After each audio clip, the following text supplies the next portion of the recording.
Hi, everyone. Welcome back to the PDS Body Positivity Podcast. My name is Marie, and I'm here with Paula and Hela. On today's episode, we will discuss the concept of criticism. But first, a little bit about us.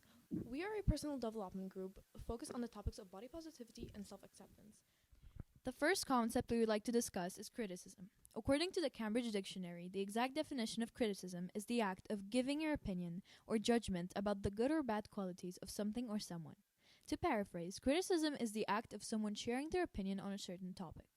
The concept is usually categorized into either constructive criticism or borderline hating on someone, meaning that it can manifest in both a positive and negative manner.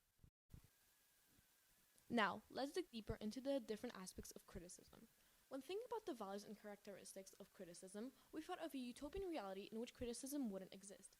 Although seemingly peaceful, the concept of a criticism free world is unachievable. What then makes criticism inevitable, and why is the lack of criticism considered unachievable? Like we said, criticism is inevitable, especially if we invite diverse perspectives and boldly lay out a big vision. This is because humans are naturally biased beings. We thrive off of external validation, however, we are also commonly found in the position of supplying it to others.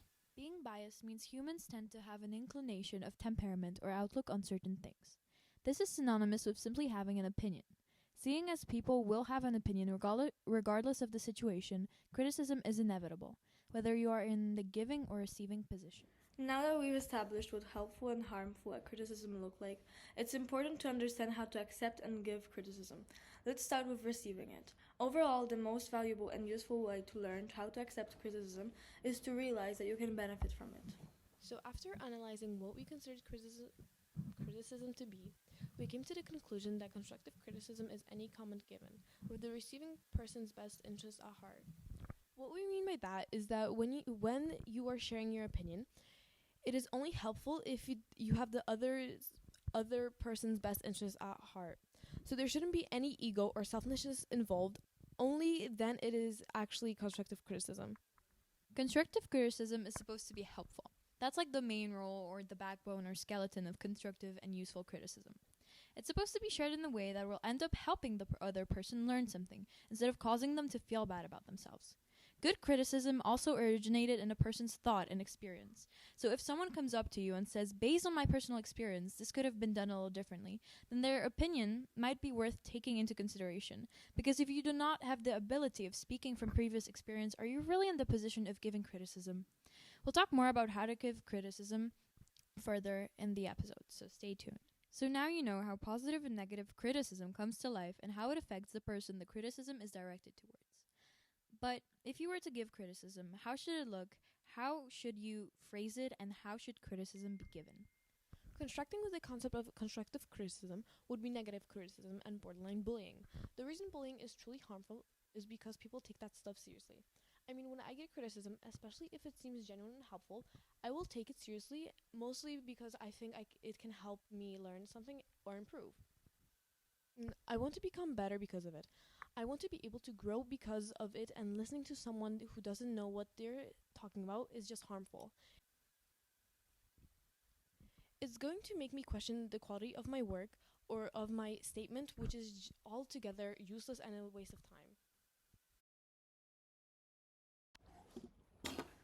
Now that we've established what helpful and harmful a criticism look like, it's important to understand how to accept and give criticism. Let's start with receiving it. Overall, the most valuable and useful way to learn how to accept criticism is to realize that you can benefit from it. So, for example, if you were to read a text in the genre you're not a fan of, let's say this is a text your friend wrote and they want your opinion on it, saying, I don't like what you wrote, or criticizing the text because of your own personal bias can be very harmful. So then instead of criticizing the text because of your gut feeling or immediate reaction, you can say your text is really well written, but it's just not something I'm used to. Criticism shouldn't be based off of your personal bias. Because upon further thought, you realize that there isn't a need for the negative comment you were about to make.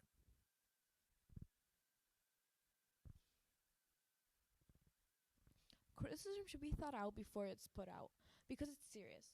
Because in the theoretical or hypothetical circumstance, this person might just altogether stop writing in his particular genre. because your comment might lead them to believe that they have a lack of talent, a lack of skill concerning this type of writing, when in reality, what you said wasn't really helpful. The second fundamental value of criticism is that it should be non forceful and neutral, and it being give in a forgiving tone. Because a common misstep with giving criticism can be in the tone it's delivered in. When actually criticizing someone, thing, you have to remember that the person you're directing these comments towards is also a human being with feelings and emotions and has every right to make mistakes. And most of all, it's not your place to tell them off about the decisions and choices they've made.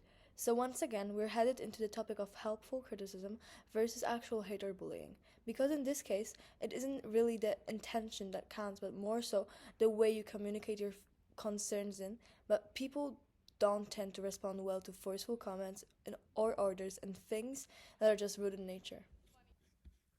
What we're really trying to say is that it's necessary to think before speaking, especially when sharing an opinion or spreading criticism. We are now getting to the end of the episode, so To sum up, criticism is an inevitable part of life which can manifest in both a helpful and harmful manner. Criticism varies from constructive, providing feedback in a manner that acknowledges both the positives and where there is room for improvement instead of solely focusing on the negatives, to borderline hate, voicing an objection to something only with a purpose of showing that it is wrong, false, mistaken, nonsensical, or disreputable. Some criticism should be accepted with gratefulness, while others should not be accepted and might need to be addressed. it is helpful to acknowledge that criticism is important in all its forms. As children, we experience criticism a lot. The next step would be to learn how to appreciate it.